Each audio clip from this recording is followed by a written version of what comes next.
What's up, guys? Welcome back to Sitting Courtside, episode 25 here. I don't know what player to put here, but it's your boy, Jerry D. And it's your boy, Dante. Yeah, I was thinking about that before of who we could use for number 25. No one really comes. Nick Anderson on the Magic, maybe? Maybe we can rock with that. Yeah, if you want to go current player, I cover one that's here in Charlotte and PJ Washington. PJ Washington. Hey, we can make this the PJ Washington episode, the Nick Anderson episode, whatever everyone wants it to be. Your favorite number 25 player, it's to them. But we are back, Jerry. Welcome talking back, some guys. basketball. How you doing, man? You feeling good? NBA week has been rolling. You good? How you living? Hey, I'm living good, Jerry. Trade deadline is, filming today, Wednesday. Trade deadline's tomorrow, so a bunch of stuff's going to happen. That'll be, a lot of fun to watch, follow along with. But everything's good, man. Actually, speaking of, keeping on the subject of basketball, I actually signed up for a membership for LA Fitness that has a basketball court. And let me tell you something, Jerry. I've been hooping. I've been getting back into it. That mid-range game hasn't gone anywhere. It hasn't gone anywhere. They called me DeMar DeRozan. That's my basketball. You should see me, Jerry. My mid-range game is not to be messed with. Well, you know what? Maybe I need to take a trip out to Boston and check you out one of these days. Hey, and if I come visit you down in Charlotte, I'll show you. Take me on the Hornets court. We'll play some pickup. Hey, man, I hear you, but we can talk casually and get back into our personal lives later. Let's talk some hoops, man. Let's do it. Obviously, what we're here for, but yep. Kyrie Irving is back after he missing 6 games and obviously a lot of other weird injuries, nagging injuries at the start of his season. Actually playing some meaningful basketball for the Dallas Mavericks here.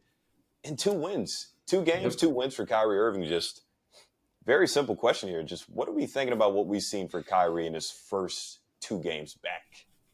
NBA is a better place with him in it. The Mavericks are a better team when he's playing.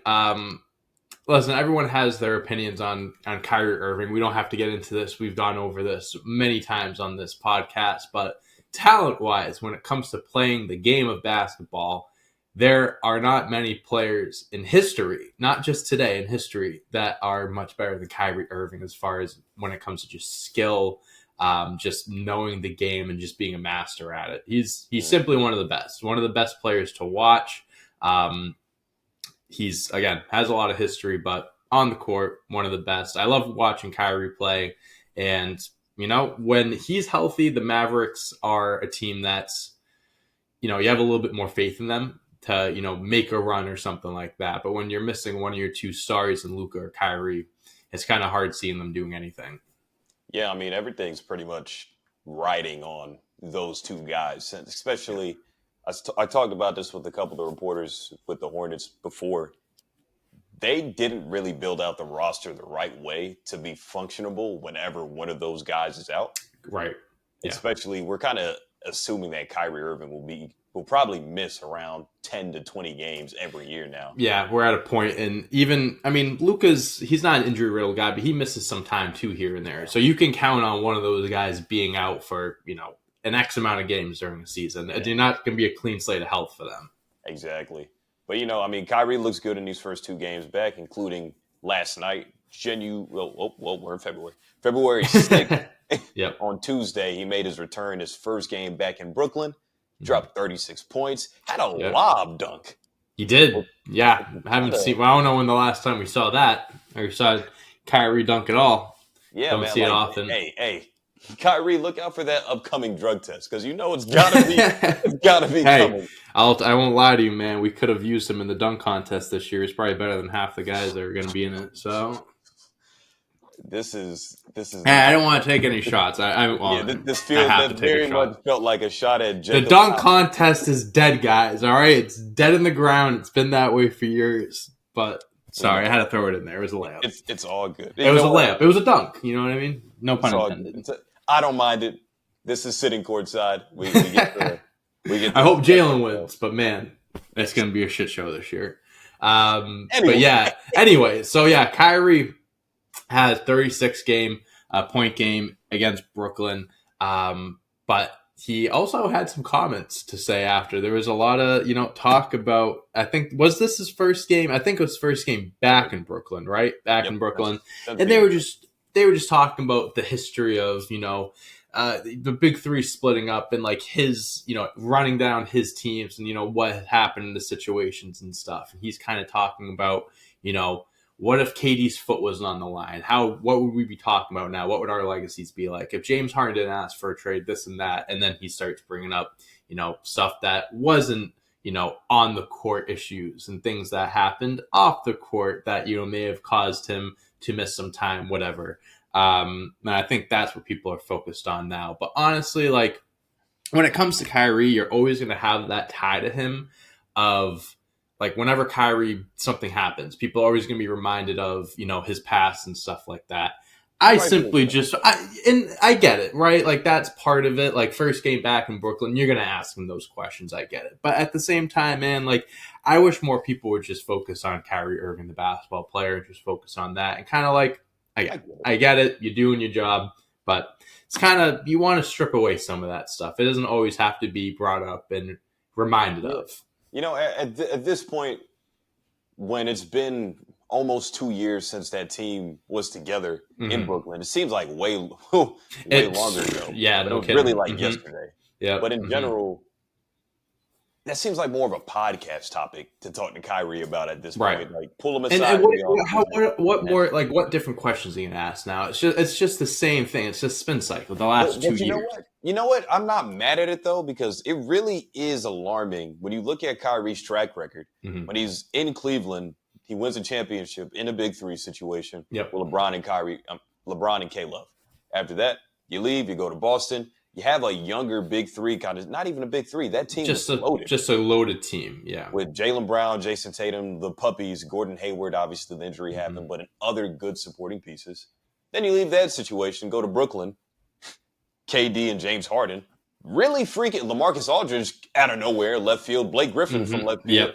Another loaded team situation where the health pans out. Maybe one of the best big three ever. Best big three ever, potentially. Possibly. Yeah. So, I mean, I understand as a reporter, like to kind of help them out. I kind of do sympathize with them why they would want to ask that. Sure. Because that is a big time story if you could possibly get the quote. But also the humane part of it as a fan, trying to relate to the player a little bit. I don't want to hear this question every time I step foot back in this city. And especially someone like Kyrie, you see how he reacts to the media and the responses he gets. Like that's what I'm saying. Like, what do you expect to get out of him differently now than a year ago or something like that? It's just there's got to be a point where we move on from stuff. And again, he's in Dallas now. Let's focus on what he's doing in Dallas, and there's time and place for stuff like that. Like you said, a podcast or something like that. Put him on a podcast, and he can air out his 2 cents, whatever. But this case, not so much. We're going to stick to Dallas before we close out with this topic. Let's just ask another general question. How far can Luka and Kyrie take these guys? Obviously, health is an issue, but I've seen this, stat news from way outer space.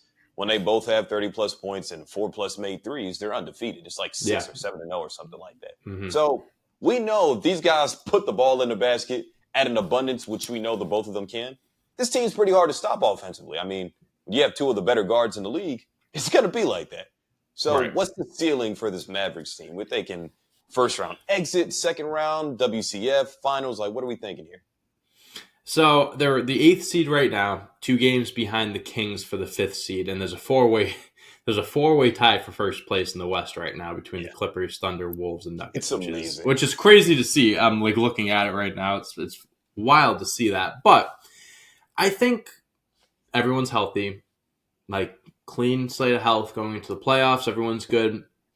I think the Mavs could go as far as the Western Conference Finals. The reason why I don't say the finals is because of the 4 teams I just mentioned.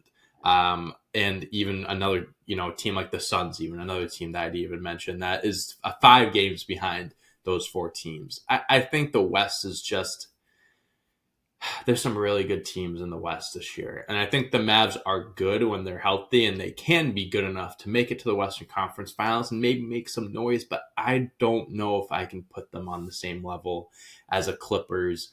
Clippers and Nuggets, at least. I know the Thunder are young, and the Wolves this is like their first year of really like being this good. So we'll see how they do in the playoffs. But but I still don't know if I would put the Mavs on their level as far as what I've seen so far this year. I think Luka is, I mean, besides Jokic, probably the best player out of all like those teams that I mentioned, like the best player on all those teams. But it takes more than one guy to win a championship, to lead a team and stuff like that. So I think that they can make some noise and they can make life miserable for a few teams in the playoffs. But I don't know if I see them making it all the way to the finals. Yeah, I think you're being a little too generous. I don't even know if they get to the Western Conference Finals. I mean, fair, yeah. I mean, yeah, you can say that's 4 teams that they have to make it past 2 of those teams to make it to the one of those teams at least to make it to the Western Conference Finals. To be real, I don't even know.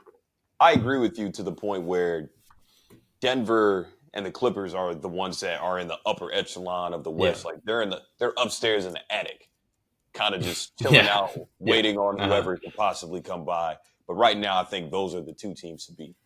OKC holding the 1 seed for a little bit, and the Timberwolves holding 1 seed. That's literally right now, since they are so young, you're a good regular season team that I don't know if you could piece it together whenever the times. Right. We talked about the bright lights last week in the club. Yep. I don't know how pretty that they're going to look when those lights come back on at 2 a.m. Yeah, exactly. I don't know what to expect from them come postseason time. It's one of those wait and see things, but I do think they could knock off a team like Dallas, or it could be a coin toss.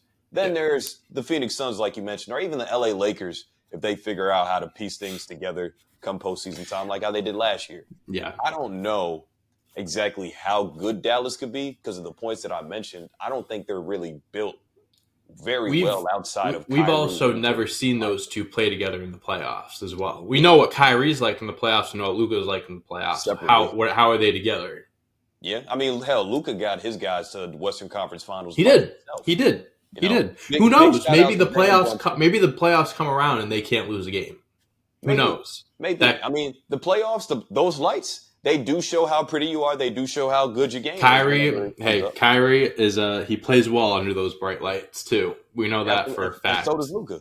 Luka does as well. They both are exceptional talents. 2 of the better offensive talents in NBA history for sure. But constructed as a team, I'm very nervous that what am I going to get out of Tim Hardaway Jr.? What is Josh Green going to give me? You're not worried about the 2 guys at the top. You're worried about the guys that are following them. They'll have a chance to win any given night because they might have 2 of the best 3 players on the court, maybe. Grant Williams had some great playoff performances in Boston, but you can't count on him showing up for you every night in Dallas. Let me tell you something. I love you, Grant, but not happening. Yeah, we'll wait and see. I think that they can be a really good regular season team when everyone's healthy, but when the playoffs come around, that's another story. We'll see. Hey, do you love basketball as much as I do? Do you dream of dunking like LeBron or shooting like Steph? Well, if you want to improve your game, you gotta train hard, eat well, and sleep well. That's where Factor comes in. Factor, America's #1 ready-to-eat meal delivery service, delivers fresh, chef-prepared meals right to my door, so I can enjoy delicious food without spending hours in the kitchen. Factor meals are ready to eat in as little as 2 minutes. Factor delivers chef-crafted meals right to your door, so you don't have to waste time shopping, cooking, or cleaning. More time to sleep. You just heat, eat, and enjoy. Factor is extremely flexible for my schedule. I can get as much or as little as I need by choosing 6 to 18 meals per week. Plus, I can pause or reschedule my deliveries at any time. Going to watch a game? Factor has snacks, smoothies, and more. Discover a wide variety of easy options for the entire day, like breakfast and midday bites. Factor meals are made with high-quality ingredients. Plus, they have a wide variety of options to suit your preferences and goals, such as keto, paleo, vegan, and more. Factor is more than just a delivery service. It's a lifestyle choice that will help you reach your goals on and off the court. So what are you waiting for? Try Factor today. Trust me, you'll love it. Factor, fuel your greatness. Head to factormeals.com/CPCourtside50 and use code CPCourtside50 to get 50% off your first box and 2 free wellness shots per box while subscription is still active. That's code CPCourtside50 at factormeals.com/CPCourtside50 to get 50% off your first box and 2 free wellness shots per box while subscription is still active. We'll leave it there. Let's move on to the next topic, which actually kind of pisses me off, to be totally honest with you. The type of flack that Trae Young gets, as good as he is, as talented. We definitely had to talk about this. Yep. And it's kind of like a slap in the face. I don't know how players feel about it, but whenever they're an alternate, like Trae Young was made into the All-Star game, congratulations. Let's clap it up for Trae Young here. I mean, he's replacing, I believe, who was it? Julius Randle? Julius Randle and Joel Embiid for Scotty Barnes and Trae Young are taking their spots. And Trae Young's averaging 27 and 10. Yeah. Which, of course, I had this written down because I had to point this out. That's more points than Damian Lillard, Tyrese Halliburton, Jalen Brunson, and Tyrese Maxey. And obviously, outside of Halliburton, he averages more assists than all those Eastern Conference All-Star guards. Mm-hmm. But he's just a reserve. Yep. So barely, and he is a replacement too. Wasn't even voted as a reserve. He's a replacement. Yes, and that's the part that's worse. That's worse. No disrespect to any of these guys. I think all of these Eastern Conference guards that were named to the All-Star game, kudos to you. Yes, 100%. And great players, having great years. Love what I'm seeing. But I guess, question to you, why is Trae Young get so much hate? It's crazy. So I want to look at this from both sides of things. I'm gonna be the devil's advocate for the first half. Talk to me, baby. Talk to me. So devil's advocate, Jerry, simply there's so much talent in the NBA. We've talked about this with just awards, like MVP awards and stuff. I would hate to be a voter. I would hate to be not hate to be a player, but it's going to be so hard to win an award like that because there's just Luka Doncic is putting up a 35-point near triple-double this year, and he's not even top 3 in MVP in the MVP ladder right now. Crazy. That's insane. There's so many talented guys in the league that, unfortunately, when it comes to things like this, people are going to get snubbed. Whether it's rightfully so or not, guys are going to get snubbed. Trae Young, I agree with you. He should have been an all-star initially. But then you list off all the guys that were voted East reserves, and it's all those guys did deserve to make the all-star game. They deserve it, but their number... I'm sorry. No, you're right. But then you can make arguments he has better numbers than this guy, that guy. Personally, I probably would have picked Trae Young over someone like Maxey or something like that. Because then you have to look at this too.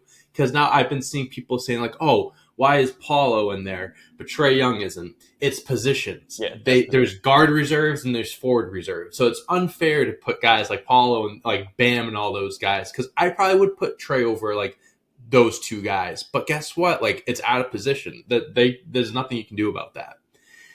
It's also, and it's not subjective. Maybe subjective might not be the word, but basketball is very of course, all the Atlanta fans and stuff are going to be Trae Young got snubbed and stuff like that. And there's going to be people that are going to be saying this and that. And there's also going to be the other half that are going to say, no, but Maxey did deserve this because he was doing this and that. It's always going to be a debate over who's going to make it, who did make it, who didn't make it. Now, to look at the other side of things, I think it's bullshit that Trae Young didn't get voted as an all-star because he did. He's putting up 27 and 11 this year, and last year he had 26 and 10 and also wasn't an all-star. There have been 2 times in history where someone has put up 26 and 10 and hasn't made the all-star. And Trae Young has been he's done it twice. He's the only person 2 years in a row it hasn't happened. What I think should happen, Jerry, and before I let you give your 2 cents, whatever, there's one big solution I think that could happen here. The NBA has been updating these things. They're doing these requirements. They're doing, they're doing all these new things in the league, the in-season touring, blah, blah, blah. Let's update another thing. Let's make it so the All-Star game has 15 roster spots instead of 13. Because there's 15 roster spots on an NBA roster. I think that the way that the league is trending and how much talent there is, going back to how I started this, they need to expand. Because I think you're always going to have people that are going to get left out. It's going to cause an outrage. You're going to have these conversations and stuff like that. And I think something that could be a solution is adding in a few more spots here. I don't think that's something that really takes away from the game. I don't think it's something that, I don't think it's too difficult to do, too much to ask for. And I think that doing something like that would go a long way. I'm curious to hear what you would think. But that's my overall thoughts on this entire situation. I'm happy Trae Young did get voted or got voted in as a replacement, I guess. I don't know if voted in is the word, but Consolation prize. Consolation prize, which if I'm an NBA player and I were given this, I wouldn't feel too great about it. It's kind of feel like I'm just like, oh, here, like I know you didn't get it the first time, but you can come now. I would hate that, but go ahead, Jerry. What are your thoughts on this? So I'm gonna work backwards. I'm gonna get to your last point, and then we'll get to your first point. Okay. And talk about your last point with the 15 roster spots. I did see JJ Redick also bring that up on his podcast. So here's your free promo, JJ, on Sitting Courtside. Everybody go watch Old Man in the Three, whatever. Cool. I agree. I think it's a very simple fix that the league is more talented than it's ever been in the 77 or 78 years, however long the league's been standing now. It's actually pretty insane that there is only 12 roster spots, and it's hard to make cuts. It's like picking out the the black top basketball squad that you want to play with your best friend in middle school. Not all 4 or 6 of your friends are gonna make the team. You got to pick the best ones available. I'm sorry, Jimmy, but you're only 5'2", and I need somebody that's 6'3". We're looking for height here. You can't teach height, Jimmy. You can't do it. In general, though, I think that's the only thing that does make sense. You mentioned all the new innovations that the league is coming up with. I think it's only right if you actually do something that I could actually agree with. Yeah, The whole 65-game rule is kind of questionable because the best player in the league this year won't win an MVP in Joel Embiid since he's out, and we'll get to that later, obviously. Yeah. And obviously other things like money is tied into that, other incentives that could be important for your career. Yep. Not just now, but also post-career, what you're doing later, insurance, and blah, blah, blah. So, I mean, it's kind of crazy. But to tackle your first point, it's wild to me that even with better numbers and pretty much even the starters that were named to this game in Tyrese and Damian Lillard in the Eastern Conference, Trae Young doesn't get that nod just because he's not as big of a name, which is kind of crazy to think about or crazy to say a little bit. But, I mean, work with me here. We're in a tall man's league for the most part. And when you're 6 foot below, you have to be really freaking good to impact the game, like Chris Paul was, like Allen Iverson was, or whatever. Trae Young is in that same box. Trae Young is putting up numbers some better numbers than some of those guys. Yes. Where, because the league is obviously inflated, to where he could damn near put up 30-plus points and 10-plus assists any given night. He can hit like 7 threes every night. He can. I don't know what his average is, but it's got to be up there. Yeah. One of the best shooters in the league, and is definitely probably one of the best leaders in the league just by what he's done, because he's never actually played with another all-star caliber talent in his career. Yep. Maybe other than getting DeJounte Murray. DeJounte Murray's probably the closest thing. Yeah. And he hasn't been an all-star with Trae Young as to where other guys, Tyrese Halliburton got to play with De'Aaron Fox. Hey, man. Get to play with, other guys in Indiana. But he led them to the Eastern Conference Finals with John Collins as his number 2. He's 6 seasons. He goes to the Eastern Conference Finals one time and made it to the playoffs 3 other times with, like you said, JC as his number 2. Yeah. He elevates guys. So, I mean, just by looking at the game, looking at the eye test, the only things that people could critique and be critical of is his defense. But even this year, if you're actually watching him, he's showing more on defense. He's hedging more on defense. He's actually applying more pressure to opposite ball handlers. Yeah. And again, another free promo plug-in for JJ Redick when he had Paulo Banchero on. Paulo said, every time Trae Young showed, he made me want to pick up the rock because I got ripped a couple of times. I lost possession. He's a lot better defensively. He doesn't get credit for it. I'm paraphrasing, but it's somewhere along those lines. I really just think it's name value. Tyrese Halliburton comes on, busts onto the scene after getting traded to Indiana. Wow, one of the most balanced trades of all time. Then he gets to the in-season tournament. That boosts up his stock 100%. tenfold. Oh, yeah. Indiana doesn't get any nationally televised games like that. Yep. Then you take Damian Lillard into account. What more do we need to say? Yeah. There's nothing else we need. It's Damian Lillard. Yeah. You take Jalen Brunson. The Knicks are one of the better teams in the league for the last month or so since December. Yeah.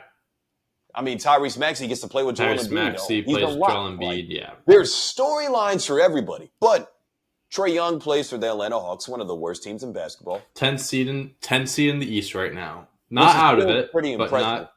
Given what he has. Yeah. Mm-hmm. So I mean, I don't want to keep. I know we got other things to talk about, so I'll get off of it. But hey, man, heinous. I think you make a lot of great points. I'll be the first one to tell you, I've been a notorious Trae Young hater for a while, and it's taken me a little bit to respect and understand the guy is 6 feet tall, impacting the game the way he is. It is very impressive to see someone of. Yeah, I wish I could say that, but I can't. But he for what he does at his height, 27-11. I don't care if your team only has. I don't care if you're on Pistons. Maybe that's an extreme example. They have, for the record that they had. My point being is he could be on a worse team, right? Record wise, I think he still should deserve. He should get credit for what he's doing and stuff like that because he elevates guys. Look at the team. I mean, their second best players are rookie right now. You know what I mean? It's made DeJounte Murray there too. I'm kind of considering the fact that DeJounte Murray might not be there in a day, but you know what I mean. He doesn't really have a lot of guys around him, and he's doing what he's doing. The Hawks are still in the play-in. They could make some noise. They've done it in the past. Who says they can't do it? Last year, they beat the Heat in the play-in, and they took the Celtics to 6 games. Game 6, I won't lie to you. I was like, if the Celtics lose this game, I'm fucking shitting my pants that they might blow it in Game 7 because that's what I've seen in the past. But didn't happen. The Hawks, they're capable of doing stuff because of Trae Young. As long as Trae Young is on that team, they're going to put the fear in the team that they're playing. So I'm happy Trae Young got the recognition of getting the All-Star, but it's kind of ridiculous that it had to get to this point, that someone needed to get hurt for him to be in the All-Star game. That's ridiculous. I'll just close it out with this, unless you have another point you want to say. No, I'm good. I'm good. You close it out. If Trae Young is really made available in the offseason, like how some rumors are pointing to, whatever team trades for this brother, I don't care if it's the Spurs, I don't care if it's the Lakers, I don't care if it is the Detroit Pistons. He will elevate your team to a point where they will be considerably better. Because without him, the Hawks would be in the lottery. Yeah, easily. Every single competing for a top 5. I love the surge that we've seen from Jalen Johnson. He's taking strides. He's taking leaps. A part of that, the credit needs to go to Trae Young for having a true point guard that can get guys involved. And there's not a lot of guys with pure playmaking instincts. Trae Young is one of the few that still has them. So, and one thing too about Trae Young, I want to add in, he has a chip on. He's a guy that has a chip on his shoulder. From when it comes down to draft night, to the way people talk about him, to even the whole incident with the Knicks in the playoffs a few years ago. And especially if you got traded somewhere, whoever team trades from is going to get a guy that is going to be hungry to win a championship. And you mentioned the Spurs. I'm not jumping on anything, but man, oh man, if Trae Young and Victor Wembanyama are on a team together, I'd be watching every single one of their games. That would be insane. I love Trae Young. I've loved him since he was in Oklahoma. I'm just a big Trae Young guy. I just love the game. And I love to see the teams that aren't so hot, what pieces could actually be hot if they're in the right lights, in the right situation. And he's brought a spotlight back to Atlanta, which hasn't been lit probably since Al Horford and the other 4 guys. Team Al Horford and Paul Millsap were getting swept by LeBron. So, I'm going to leave it at that. All right. Let's leave it at that. Let's move on before I blow a blood vessel inside my head. Probably another. I didn't know you were this passionate about Trae Young. I love it. I didn't know you liked him. I don't like players getting shat on for. You don't understand the hate. More so because you don't understand the hate. Yes. I get it. And just like how it's unnecessary. It's very unnecessary. So very unnecessary. Yeah. And just like how it's because of his hair, bro. It's his hair, dude. That's all it is. We kind of do look the same up top. No, come on, Jerry. You look a whole lot better up top. He just needs to follow your your flow and just let it Hey go, man, man. He just has to. I'll refer him to my barber, man, and that's me Bald is myself and I. beautiful, Jerry. You know this more than anyone. Exactly, man. Hey, ask Shaq, ask Michael Jordan. When you enter your prime, it's time to lose the hair, baby. That's how it goes. LeBron should have joined that club years ago. Yeah, but Maybe it's coming. some people just don't know when to They let don't go. know when to let go. No. Okay. Okay. All right, next guy. Anyway, speaking of somebody else that Mhm. also receives a lot of hate, and personally, I hate it. Mhm. Joel Embiid, who unfortunately tore his meniscus after that scary fall, which it was clear before Jonathan Kuminga fell on it, he was already fucked up. Yeah, He for definitely should sure. have been out there on the Definitely court. shouldn't have played that It's game. crazy that Nick Nurse or the trainers didn't be like, you know what, Embiid, sit this one out. So, but before I do dive in, I got to be petty real quick. I just want to say shut the fuck up to all the people that said he was faking when ducking Yeah. smoke, a.k.a. Kendrick Perkins, ducking smoke, that he didn't want to I- play Jokic in Denver. So it's clear that something was wrong. Kendrick But Perkins should get a Celtics card revoked. I don't like him anymore. I know he hey won now, his championship in 08, but man, I'm sick of this guy. woo, he doesn't like KP, I don't like the KP, analyst. man. I know he's so two-faced, bro. He says one thing and then he goes, "Oh, I hate him. I hate him so much." Anyways, go ahead. That, ladies and gentlemen, SAT word for today is called being duplicitous, which means being two-faced. Spell that. Is a spelling bee? Spell that one out. I can't do that one for you right now. Put it in the comments if you can spell it. We'll give you a shout out next episode. He's going to be out at least 4 weeks when he'll be reevaluated, but according to Shams, he won't. He's definitely going to be out. Yeah, he'll be out 8 much more than 4 weeks for sure. 6 to 8 weeks at the earliest. I would be shocked if he came back anytime before like the last month of the regular season. Oh yeah, genuinely. Yeah. I think that they should get him very well rested before the playoff. Bring him back before. I'm gonna get there. We'll get there. Let me just ask. We got to ask the build-up question. Go ahead. Build up, Jared. Obviously, lay down the foundation. Of course, man. Obviously, the Sixers are 30-19, fifth in the East at the time of this recording. Just will they make the playoffs is what we got to get to first, because there could be a mental collapse for this team missing out on an MVP caliber player. Averaging 35 points a game, 11 rebounds, 2 blocks, 6 assists. That's a lot to replace. So do you still think they can make it off of the back of their all-star, Tyrese Maxey and company? That's the thing, Jerry. They do have another all-star in their team. Well-deserved all-star, Tyrese Maxey. No, I think, and all kidding aside, I think that they will make the playoffs. I mean, I think they gave themselves a big enough cushion right now where they're the 5th seed. They kind of slipped a little bit, but they're only 2.5 games back of the number 2 seed. They're almost 10 games ahead of the Atlanta Hawks for the 10th seed. I think they will make the playoffs, and no matter what, as long as they're in, like, they're still in it and stuff, whether it's a play-in or like bottom tier playoffs, like the 6th seed. As long as they get Embiid back for the playoffs, it shouldn't really matter where they are because they'll be fine once the playoffs start with Embiid. Obviously, you want to be the higher seed. You want to have the home court. You want to have the more ideal matchups, of course. But the way, and this is kind of going into a whole different kind of topic, but like the way the league is now, any given night, so much competition.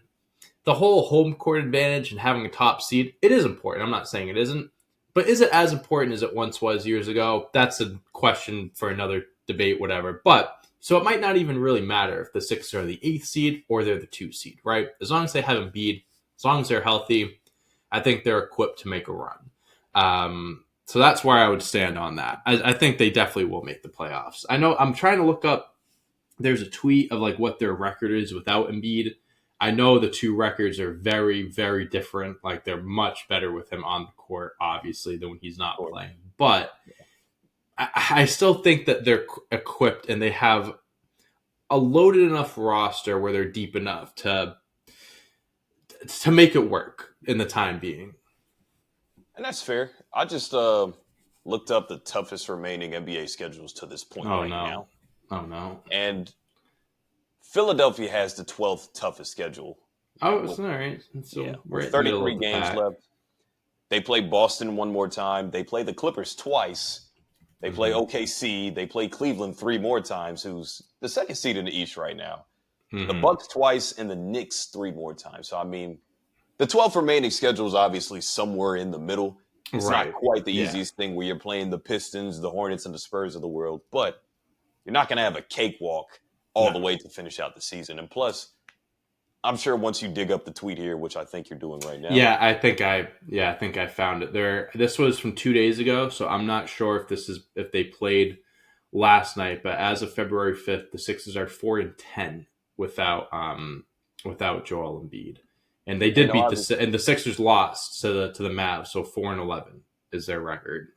Obviously, that's kind of smaller sample size, but it's 15 games, so it's like, well, this is what happens when you take out an MVP caliber talent. There's going to have to be other guys that step up. The clear best player in the league. Clearly. Clear best player in the league, yeah. So, I mean, it's a lot to try to replace with, a young all-star in Tyrese Maxey, but it's almost impossible. It's almost impossible to replace someone like that. You can try, but you are strictly by committee because Tyrese's 25 points a game. It's also, predicated that there's a guy in the middle that's taking up a lot of pressure where you don't have to worry about seeing double teams all the time unless he's off the floor. Tyrese Maxey is going to be keyed in on defense now. There's going to be a lot more opportunities and spacing that wasn't there before. So it's a tall task to ask for somebody that's, I don't even know if he's 25 yet, but hey, you have to buy his on the team. He's got to mature.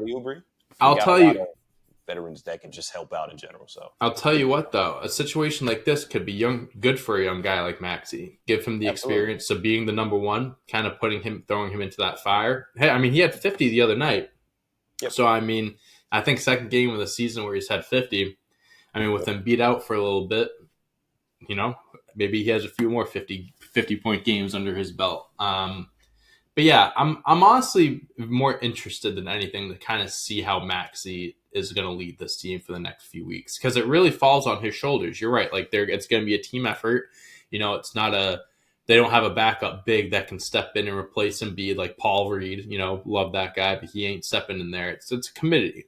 But Maxey is the clear number one. He's going to be the guy leading the charge, center of the offense. I'll be interested to see how he does. I think from what we've seen this year, I think he's kind of passed a lot of people's tests and stuff like that. I think he's checked off a lot of boxes. This is the true test. This is the true test. Exactly. This is where we see what he's made of. Mm-hmm. You're not playing with a 30-plus point scorer anymore. Mm-hmm. There's a lot that changes. Even watching in Charlotte here, no LaMelo, no Terry Rozier. Everything falls on Brandon Miller and Miles Bridges on a nightly basis. And they're seeing different intentions and defenses that come to them often now, where it's like, wow, when I was playing with these two other guys, I didn't have to worry about seeing double teams because, hey, this guy can hit a shot. Obviously, Charlotte's one of the worst teams in the league, unfortunately. This is a situation where we're talking about Philadelphia having capable veterans because Tobias Harris is a 20-plus point scorer. Kelly Oubre can fill it up. They have guys that can do it. They have pieces that make sense around Maxey still. Mm-hmm. It's just about watching it unfold. And, yeah, he definitely has exceeded expectations. You made an all-star team. You did? The first time around. Not as an injury replacement. No. So, I mean, you're great. We already see that. We know that. But can you do this by yourself? Right. It's kind of similar to whenever Shaq was out for extended periods of time. That gave Kobe more time to shine. That gave Kobe more possessions. And we definitely realized right then and there, damn, double teams do not matter. This guy is still talented enough to torch us for 30 points. Right. Yeah. So, well, like you said, the whole double team things is to get more attention. And if he keeps lighting it up, torching defenses like this, then he'll be in some good conversations this offseason at the end of the year for sure. But now to the topic that you kind of touched on, this part of the topic that you touched on, that I just want to ask is it a kind of a good thing that Joel Embiid did get hurt at the time he did? Because obviously we know he's injury prone. Let's just put it out there. We know he's injury prone. Come postseason time, there's always something where he underperforms, and then there comes out, well, Joel was playing through this type of soreness with blah, blah, blah, or whatever. Now, you're going to have, February. You're going to have until early April to possibly sit out. Some good time. Get some rest. Mm-hmm. and be somewhat fresh. Yes, you'll be rusty, but be somewhat fresh going into the postseason. Just how do you feel about that? Is this a good thing? Is there silver lining in this injury? Well, I'll start with this. It's never a good thing when No, someone like this no. gets hurt. And I'm not saying that's what you were alluding to by any means, but you It's good never to want to clarify. see something like this. I Good to think clarify. you'd rather rip the band-aid off earlier than later, right? So, if something like this didn't happen where he didn't, have this meniscus injury, maybe he would have kept playing through these injuries and it would have kept adding up. And then when it Exactly. came close to the playoffs, then he may not have been available for the playoffs. And then we're talking about first round exit. They might not even win. Right. So, and that's not something you want to at least have a chance in the playoffs. So from what you're saying, it's better to get injured earlier than later because now you do have that time. You do have that 2-month cushion, 2.5-month cushion until the playoffs start, where you can we said four. They said 4 weeks, 6 to 8 weeks. So 4 to 8 weeks is around the timeline. You could push it all the way back to 8 weeks. I mean, obviously, if you're struggling and maybe you need to bring him back to make the playoffs, then that's another discussion. But assuming the Sixers are fine without him, fine enough where they're going to make the playoffs, you can keep him out for a while, whether or not you have to or not. And that's at that point, what's the point of bringing him back? He's not going to be winning any awards. Health comes first for sure. I think it is. To answer your question, I think it's better that he got injured now than later because at least now we can still see him compete in the playoffs, hopefully. Yeah. I mean, of course, I'll clarify it again. Never want to see anybody get hurt. No. But no beans. Absolutely not. In this situation, Especially though, the best fucking player in the NBA. I was having Which a blast just watching Embiid drop 30 plus. And when plus, when I'm turning off Celtics games to watch Joel Embiid on the Philadelphia 76ers drop 70 points, that's something special. That you know it's yeah. something special. And Joel Embiid has made me a very rich man on Prize Picks and Underdog because I know you're Ah, a shoe-in. that's You're a we can shoe-in to drop yeah. 35. I don't care Mm-hmm. what the line is. It's like, yeah, Embiid got me. Mm-hmm. So, Yep. so to just see him go down is obviously it's terrible. It's a Yeah. tragedy, but It's yeah, heartbreaking. there is silver lining in being able to sit out, get some rest, heal up, because your reputation in the postseason that you cannot make it to the Eastern Conference Finals or the second round, That's more important than an this. MVP, Yeah. an All Yeah. NBA team, or Yeah. whatever, an All Star appearance. Those things don't matter No. because right now there is another center in Denver that everybody thinks is way better than you for whatever reason. That center, yes, he has 2 MVPs. Yes, he just won his fresh championship. And that's what you need on your resume. I wouldn't even say you need another MVP to tie Jokic or whatever. I don't care about No. that. It's the rings. Go get a It's the rings championship. that matter. Prove that you are the guy. We know you're the guy in the regular season, but prove that you can put up Shaq-type numbers in the postseason to get your guys over the hump, one round at a time, and hopefully play another Because Denver in the finals. the thing with him and Jokic is that when it comes to the MVP debate of Jokic has this many, Embiid has this many, whenever people talk about Jokic, Embiid's always going to be tied in there because there's going to be that group of people that say Joel Embiid should have won one of those. And then Yep. if Jokic wins this year, there's going to be even more people that are going to say, well, Embiid should actually have two. But when it comes to the championship part, you can't do that. Jokic is great in the playoffs and the postseason leading his Yep. team. Embiid, he's great. Do not get me wrong, but he hasn't been great Regular enough to season. to push his team past the second round at least. Like, you and James Harden have reputations where you're not great in the postseason. James Harden has a great shot to And bro, prove those let me people tell wrong. you, and I hate to say this because it was the Celtics, but after last year in the second round, they were up 3-2, and they lost to the like that could have been to any team. But after seeing that, I was like, wow, they just might not have it. They just might not be able to do it, like genuinely. So we'll see. I'm just happy. We just want Embiid to be healthy for the playoffs, so we can see if they can finally do that this postseason. Exactly. I mean, that's the most important part. So get healthy, Embiid. Everything Yeah. falls on your shoulders. Philadelphia fans are already in a tizzy because their Eagles sucked. So You gotta Fuck put Philly up. fans, but hopefully you come back soon, Embiid. And we can dive in for this topic. Yeah, we'll just close out real Why quick with not? this. So I did mention the Clippers a little bit with James Harden, Mm-hmm. and the Clippers are surging. They're good.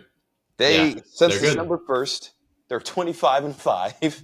Yep. They're also first in offensive efficiency rating, Yep. 3-point percentage, free throw Yep. percentage, and Yep. more, and top 5 in several other topics. This head and shoulders looks like the best team in the league. And just a little Tomer Azarli nugget. Shout out to my boy for seeing this tweet.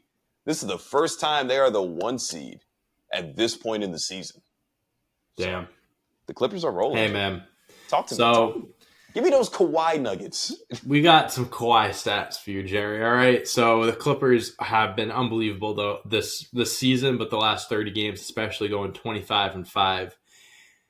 One of the big reasons for why the Clippers have been so good is because of a Mr. Kawhi Leonard, which I think a lot of people may have forgotten about going into the season because of his injury history the last few years. But man, have we said this? We've told you guys, we've warned you guys. When this guy is healthy, top 5.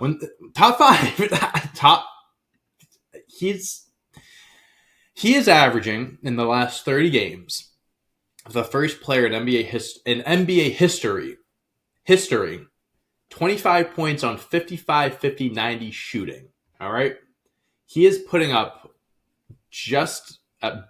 he's putting up very similar stats to the year that they won the championship in Toronto. He's fourth in NBA in 3-point percentage since January 1st, 50%.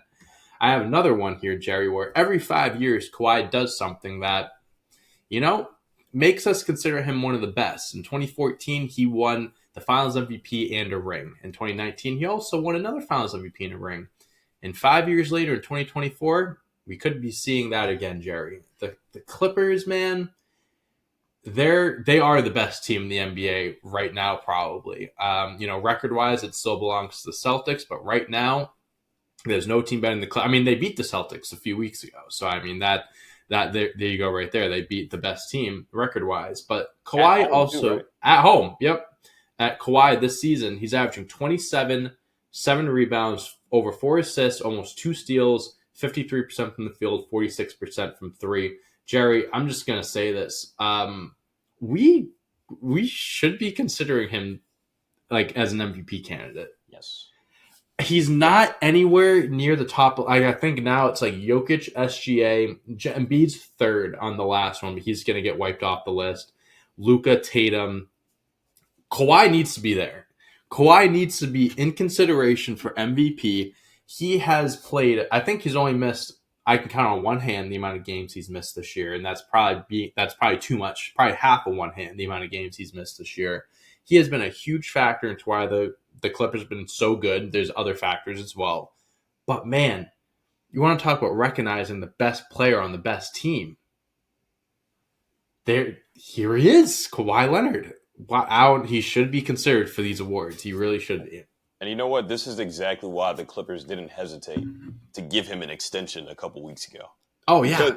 Even though he has this injury-prone logo slapped on him, this is a type of talent that doesn't come around often, where this is the ultimate example of what a two-way player is. Mm-hmm. And I don't know the embodiment of what a two-way player is. Actually better prime-wise than what Kawhi has been. There's like a certain echelon that you have to be, like where LeBron, MJ, Kobe, Kareem, Shaq, like just elite two-way guys in the height of their careers. Mm-hmm. Kawhi's right up there with those guys. And we missed a lot of his prime years. We missed 2-3 years. We got taken away.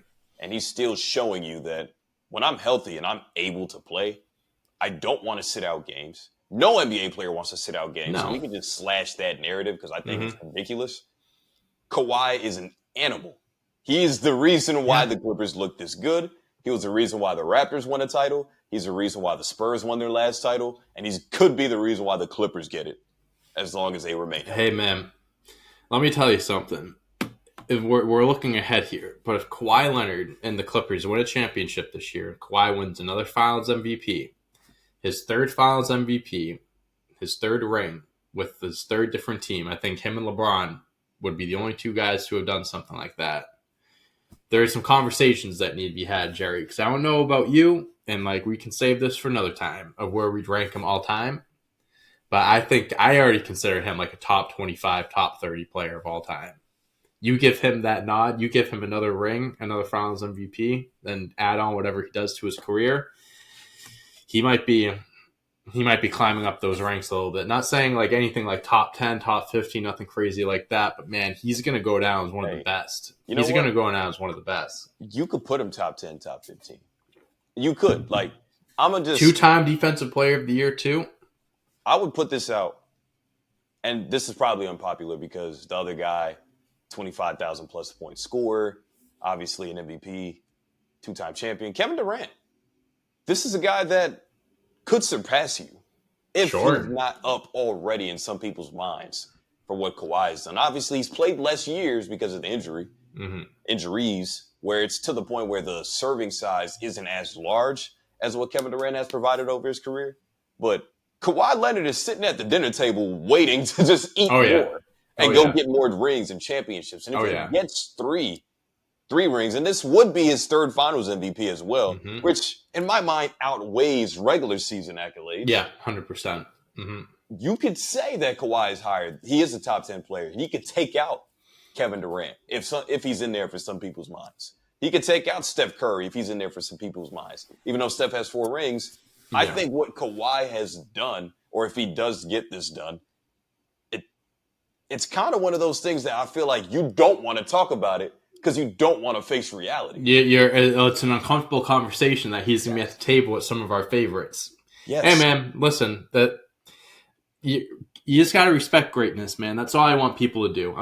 Hey, we're a long ways away from the finals. Who knows if they even make it that far? But I'm just saying, if it happens, some conversations need to be had. That's all I'm saying. That's it. Yeah, I think it's good that we shared some Clipper love here. It makes me kind of sick to my stomach as a Lakers fan, but I can't lie. I mean, of course. Clippers, they're trying to do this thing to me that they did for the last 3 to 4 years, where I feel like, I got to pick them to go. I got to pick them to go. And you know I don't want to. Not because they're not good enough, not because they're not talented enough. Paul George, Westbrook, Harden, Kawhi, all those guys, Zubac, all those guys are fantastic. But y'all do this to me every single year. Yeah. I'm not picking them yet. They tore you yet. But hey, this might be the year, Jerry. This might finally be the year. It might have been the year last year, the year before that. I'm done. They are good as hell, though. They're good right now. They're really good, but we'll wait and see. But all right, on it there. Yeah, I think that's all we got. We did a lot of this is one of our longest episodes in a while, but we had a lot of good stuff to talk about. So It's worth it. Happens. Anything you want to add before we close it out here? Before I give my rant? Not really. If I just had to say, Chiefs are winning the Super Bowl for one, but I also want to give a shout out. I already put some money down on the Chiefs, Jerry. That's already taken care of. That's already taken care of. Yep. But I do want to give a shout out to Juju Watkins at USC, man. Just breaking records after records. Like we're seeing Cynthia Cooper's name, Cheryl Swoop's name pop up. Juju Watkins beats Stanford basically single-handedly. She dropped 51 of their 60-something. Crazy. That's impressive. That's all I got to put on, man. That girl be hooping. I love watching her play. And I don't watch a lot of college basketball anymore. But I have caught more women's games this year than men's, oddly enough. So there you go. Check out women's basketball, man. It's fantastic. I love it. March Madness is right around the corner, too. I don't really watch a lot of college hoops, but that is the one time that I'll definitely tune in. So that'll be exciting. But yes. Thank you guys so much for watching. We appreciate you for all your continued love and support. Please make sure to like and subscribe if you are watching on YouTube. Put in the comments your favorite part of the episode, something you want to agree with us on, argue with us on, whatever you want to put in, or just want to say hi. Put it in the comments. If you're listening to us on audio, follow us, leave us a review, 5-star rating. Helps us out a ton. We appreciate it. Follow us on Twitter, Instagram, TikTok, all those social media platforms for, other gamified videos and stuff. Check us out on Shorts here on YouTube if you're here already for those gamified videos as well. Episode 25 in the books, Jerry. And I think I will, I know I'll see you next week for episode 26. Hopefully we'll see you guys here next week for episode 26. And until then, it'll be a big episode next week too. Trade deadline stuff. So you guys better make sure you come back. It's going to be a big episode. Definitely tune in for the trade deadline stuff because we're reacting again. We're reacting a day before. So we didn't see anything. So we're missing a lot of it, but we will be here to talk all trade deadline stuff next week. So make sure you tune in.